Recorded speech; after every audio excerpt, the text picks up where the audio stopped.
Welcome to the Explainer. If you work in enterprise automation, you already know that deploying a handful of bots, well, that's the easy part. But building a truly sustainable, enterprise-wide automation machine, yeah, that requires some serious architecture. So today, we're handing you the blueprint. It's literally the million-dollar question, right? How do you scale enterprise automation without creating total operational chaos? Because we've all seen it happen. Departments start spinning up ad hoc bots left and right until the whole thing just becomes this unmanageable mess. The absolute best antidote to that chaos? An RPA Center of Excellence. Okay, let's dive into this. Here is our macro-level map for today. First, laying strategic foundations. Second, deploying and scaling. Third, the human dream team. And finally, number 4, the robotic operating model. So, let's zoom right into phase 1. Laying strategic foundations. Look, you can't build an automated skyscraper on sand. It just doesn't work. Strategic goals and leadership support are inextricably connected for RPA success. It's a lot like a giant puzzle. You've got your objectives and your governance frameworks, sure.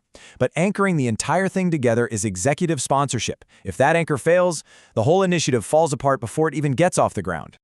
So translating that anchor into actual action starts by explicitly defining your objectives. You have to know exactly what you're aiming for. And once those goals are locked in, you need to secure rock-solid C-level executive sponsorship. You absolutely need that funding and buy-in at the highest level.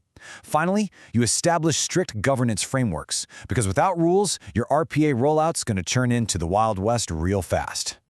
All right, let's move forward and see how this builds.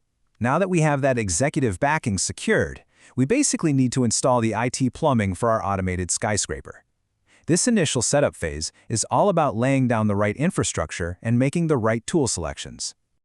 This technical setup begins with choosing an RPA platform that actually aligns with your specific business needs. But because these bots are going to be interacting with sensitive company data, developing really strict security and compliance policies, that is absolutely non-negotiable.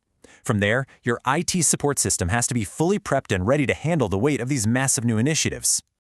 Moving right along to Section 2, Deploying and Scaling. With our foundation poured, we transition into the active construction phase. But here's the thing. A mature center of excellence doesn't just automate everything under the sun. Actually, it acts more like a strict funnel. It filters out all the noise and pushes raw ideas through a rigorous evaluation process to pinpoint the specific workflows that are going to deliver the absolute highest impact. Navigating that prioritization means you first have to assess opportunities. You have to ask, does it actually make sense for a bot to handle this workflow in the first place? You evaluate these purely on potential ROI and business impact to select those high-impact processes. Only then do you sit down and develop a clear, strategic roadmap for exactly when and how they'll be rolled out. Which brings us right into phase 4. This is where the gears literally start turning. We officially shift from all that strategic planning into the physical construction and deployment of our automation solutions. To get those gears spinning smoothly, developers step in to build the actual bots. That's followed immediately by conducting rigorous testing to make sure they hit your strict quality standards. Once they are integrated seamlessly with your existing systems, it's rollout time. And a massive best practice here is to deploy in waves. Rolling bots out in phases really helps manage enterprise-wide change effectively without just totally overwhelming your entire system. Now, this next concept brilliantly illustrates a crucial point. Scaling automation is definitely not a straight line. You don't just finish it and walk away. It's actually a continuous, never-ending loop of optimization. And that is the very heart of Phase 5. To keep that loop thriving, your CoE must consistently expand the automation scope to take on more processes while simultaneously implementing continuous improvement strategies to make your current bots even better. And you have to relentlessly measure the performance impact. Remember the old saying? If you aren't measuring it, you aren't managing it. All right, let's jump to Section 3, the human dream team. So here is a really fascinating paradox for you.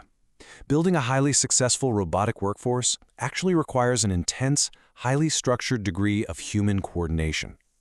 The CoE is a tightly interconnected ecosystem where executive sponsors, the CoE lead, analysts, developers, and change management teams are all linked together to balance and support the broader strategy. Let's break down some of these key players. First up is the RPA CoE lead. You can kind of think of them as the ultimate site manager for your automated skyscraper. Their core job is to oversee the entire automation strategy and governance. They make sure every single bot being built remains perfectly aligned with those big executive business goals we talked about back in Phase 1. Next, we have the process analysts and subject matter experts, or SMEs for short. These folks are your ground-level experts. They are the process architects whose deep, day-to-day operational knowledge uncovers the specific bottlenecks that bots can eliminate. They're the ones out there actively feeding that prioritization funnel we looked at earlier. And man, we absolutely cannot overlook the change management and training teams. I really want to emphasize this deeply human element. Because as bots take over repetitive tasks, the very nature of human jobs changes. These specialists are totally critical because they ensure adoption, provide the necessary training, and gently guide the human workforce through these complex transitions. That brings us to our final section, number 4, the robotic operating model. Okay, let's zoom all the way out for a second. We've built the foundation, we've deployed the bots, and we've assigned our human dream team. Now, what's really interesting about this overarching structural physics is the sheer depth sitting beneath the surface. You're looking at an operationally led center of excellence. It balances demand management with business benefit. But notice how this entire thing rests firmly upon an IT-supported enterprise infrastructure. Operations and IT have to work in perfect harmony across 7 distinct pillars. Just to quickly summarize these 7 foundations so you can grasp the total ecosystem without getting overwhelmed, you need a clear vision aligned with corporate strategy, an organization design that supports it, and a governance pipeline to prioritize your demand. Combine all of that with a delivery methodology for repeatable deployment, a service model for ongoing management, the right people, and of course a highly scalable technology architecture.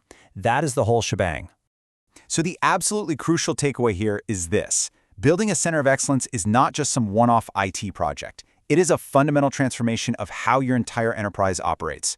I want to leave you with this question to really think about today. Looking at the blueprint we just walked through, which phase of the center of excellence establishment journey is your organization sitting in right now? Are you still laying the foundation, or are you finally ready to scale? Thanks for joining me on this explainer, and I'll catch you next time as we continue to break down the strategies that drive the future of work.